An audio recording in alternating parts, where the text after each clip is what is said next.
రాష్ట్రంలో వీబీజీ రామ్జీ పథకం అమలు విషయంలో ఎలా ముందుకెళ్లాలనే అంశంపై అధ్యయనం కోసం ప్రభుత్వం మంత్రివర్గ ఉపసంఘాన్ని ఏర్పాటు చేసినట్లు మంత్రులు తెలిపారు. సచివాలయంలో వివిధ శాఖల మంత్రులతో సీఎం రేవంత్ రెడ్డి నేతృత్వంలో జరిగిన సమావేశంలో అనేక అంశాలపై చర్చించినట్లు వెల్లడించారు. మెట్రో రెండో దశకు అనుమతుల సాధనలో కేంద్రంపై ఒత్తిడి తీసుకురావడం, రాష్ట్రంలో సేకరించిన మొత్తం ధాన్యాన్ని కేంద్రం తీసుకునేలా ఒత్తిడి చేయడంపైన సమాలోచనలు జరిపినట్లు వివరించారు. రాష్ట్రంలో వీబీజీ రామ్జీ పథకం అమలు విషయంలో రాష్ట్ర ప్రభుత్వం మంత్రివర్గ ఉపసంఘాన్ని ఏర్పాటు చేసినట్లు మంత్రులు తెలిపారు. రాష్ట్రంలో సేకరించిన మొత్తం ధాన్యాన్ని కేంద్రం తీసుకునేలా ఒత్తిడి చేయడంపైన మంత్రులు సమాలోచనలు జరిపారు. వానాకాలం సాగుకు రైతు భరోసా ఇవ్వాలని ప్రభుత్వం నిర్ణయించింది. వానాకాలం పంట సాగులో మొత్తం 7 రకాల సన్నాలకు క్వింటాకు 500 రూపాయలు బోనస్ ఇవ్వాలని నిర్ణయించామని మంత్రి ఉత్తమ్ కుమార్ రెడ్డి పేర్కొన్నారు. యాసంగిలో సుమారు 80 లక్షల మెట్రిక్ టన్నుల ధాన్యం కొనుగోలు చేశామని అన్నారు.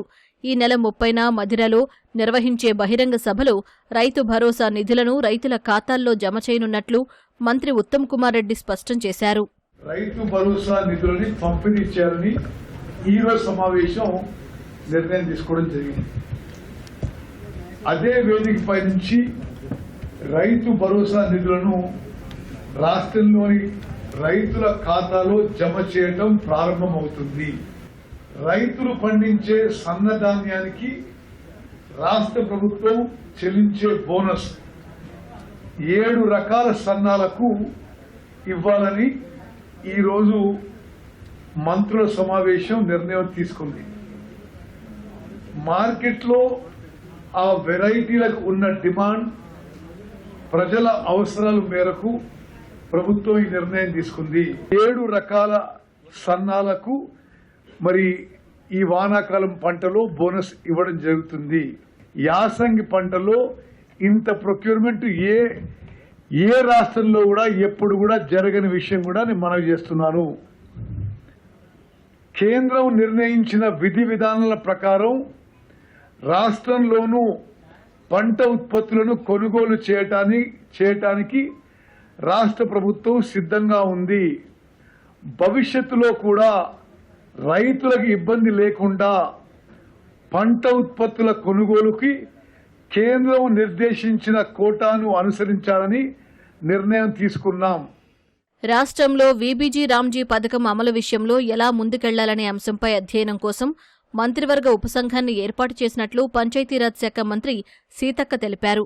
కేంద్ర ప్రభుత్వం వీబీజీ రామ్జీ పథకం జులై 1 నుంచి అమలు చేయాలని కేంద్రం ఒత్తిడి చేస్తోందన్న సీతక్క ఈ అంశంపై ఇతర రాష్ట్రాలు అనుసరిస్తున్న తీరు, పథకం వల్ల జరిగే నష్టాన్ని క్షేత్రస్థాయిలో పర్యటించి మంత్రివర్గ ఉపసంఘం అధ్యయనం చేస్తుందని సీతక్క వెల్లడించారు. గ్రామీణ ఉపాధి హామీ పథకాన్ని తూట్లు పొడవాలనేటువంటి లక్ష్యంతో బీజేపీ ప్రభుత్వం వచ్చిన నాటి నుంచి ఆ చట్టాన్ని ఎత్తివేయాలనేటువంటి లక్ష్యంతో పనిచేయడం జరుగుతుంది. ఈ యొక్క కొత్త చట్టం గురించి డిస్కస్ చేస్తే మరి ముఖ్యమంత్రి గారు సహచర కేబినెట్ సోదరుల సమక్షంలో ఒక సబ్ కమిటీని వేయడం జరిగింది.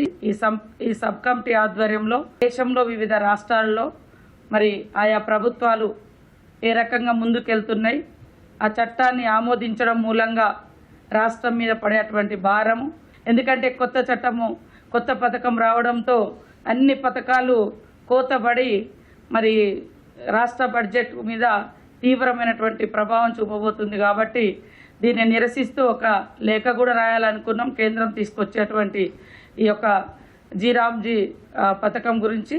అదేవిధంగా సబ్ కమిటీ కూడా దేశవ్యాప్తంగా మరి వివిధ రాష్ట్రాల్లో అమలవుతున్నటువంటి తీరు, వాళ్ళు తీసుకునేటువంటి ఈ యొక్క చట్టం మీద, ఈ యొక్క పథకం మీద నిర్ణయాలను కూడా అనుసరించి ముందుకెళ్లడం జరుగుతుందని.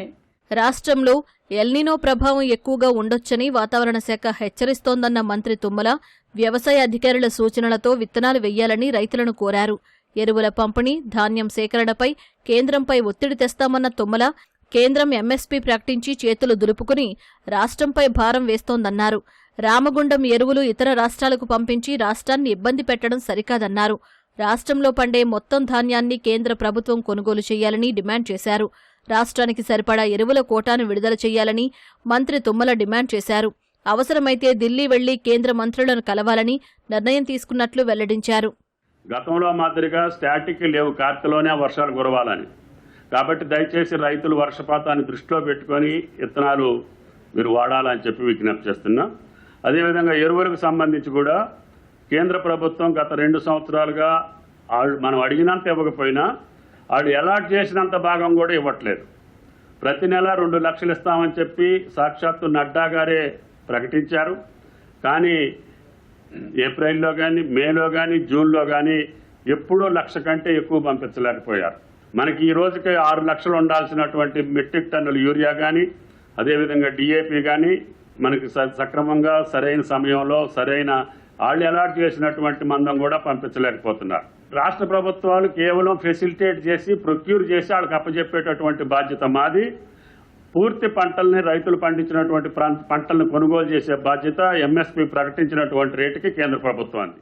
ఇకపై డిజిటల్ కేబినెట్ నిర్వహించాలని ప్రత్యేక సమావేశంలో నిర్ణయం తీసుకున్నారు. అందులో భాగంగా సీఎం మంత్రులకు ఐటీ శాఖ మంత్రి శ్రీధర్ బాబు ట్యాబ్లు అందజేశారు. ఇకపై ఈ బుక్ ద్వారానే మంత్రులకు మంత్రివర్గ సమావేశం అజెండా అంశాలు అందనున్నాయి.